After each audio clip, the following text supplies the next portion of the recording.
Hey guys, how you doing? We got another update here. The U.S., South Korea, and Japan called for a United Nations Security Council meeting because of the ICBM test that North Korea conducted on July 4th. And that meeting, that United Nations Security Council meeting, actually just ended about 3 to 5 minutes ago. And we heard a lot of strong rhetoric from the U.S., from Japan, from South Korea, especially from the U.S. and South Korea. Nikki Haley basically said that the U.S. was ready. They're ready for war if North Korea does something else. And South Korea kind of said the same thing. The South Korean delegation stated that this is the last chance, last ditch effort for North Korea to turn back before it's way too late. And I think they were saying that because they knew that the United States isn't gonna, they're not gonna deal with these tests anymore. And this test of the ICBM made people open their eyes, like, oh my gosh, we thought North Korea was years away from this, but they're not.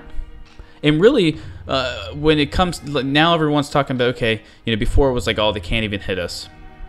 Now it's thinking is, well, can they mount a warhead small enough to put on a missile? And honestly, that's something that we don't know. They could be close to it. They could have it. They could be way off. It's something that we really can't see with satellite imagery. It's stuff our intel hasn't processed yet. But basically, South Korea said some really tough things that I found kind of not confusing. Kind of, I was surprised by it. Just saying that, hey, North Korea, please, stop these tests. This is seriously the last chance, last ditch before you cross a point of no return.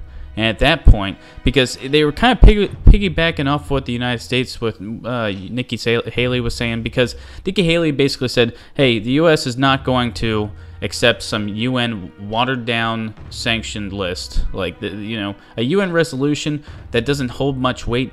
The U.S. is not going to be a part of that. She stated that the U.S. is prepared to use military options if it must. And she reiterated that, and the way she said it, it made you sound like, oh man, I'm getting it loud and clear. The U.S. is going to strike North Korea if things don't change, and if things don't change fast. They've been saying it for a long time. They've been saying it ever since Trump got elected.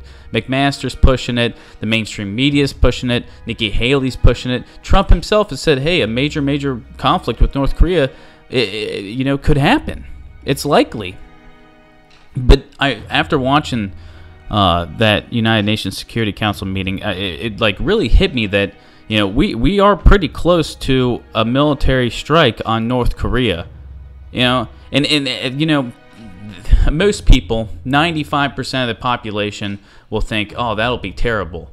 A strike on North Korea, because they'll let's take them out, but then they're going to take out Seoul. That's just going to be the beginning of it, because there was a little spat between the U.S. and Russia at the end of the Security Council meeting. Nikki Haley asked for more time at the end to further her statement, and that's because it seemed like Russia was kind of like dodging their statement a little bit. They were talking about how the U.S. should stop military exercises because that's just pissing off North Korea, which, they make a good point. If the U.S. and South Korea stop these military exercises, perhaps North Korea would stop.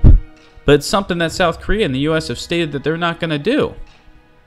And then Russia also brought up how sanctions don't really work, which they're completely right. They don't work at all. And so Nikki Haley and the U.S. kind of seemed like they were taken back by that a little bit. There goes my dog again.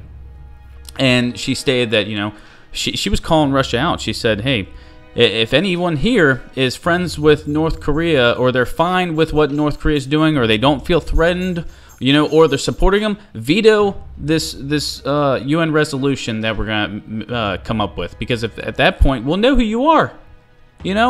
She basically said, stop, don't hide behind anything, in which the Russian Federation delegation came back and said, hey, listen, we're all aboard the gravy train here, guys.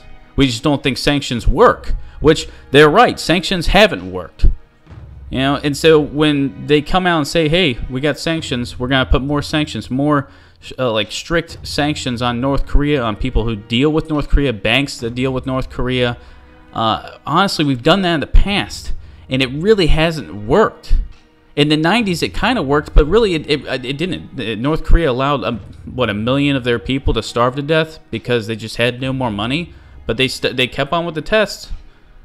So we're honestly reaching a point of no return with North Korea. And it's honestly, it's a very scary situation, and I don't see it ending peacefully. I said that about a month and a half ago. I don't see this situation ending peacefully. In the words from the U.S., the Japanese, and South Korean delegation, kind of confirmed to me that that a war is coming. North Korea is not going to stop. If they stop, I'd be thoroughly surprised. But I don't believe they'll stop. I really don't.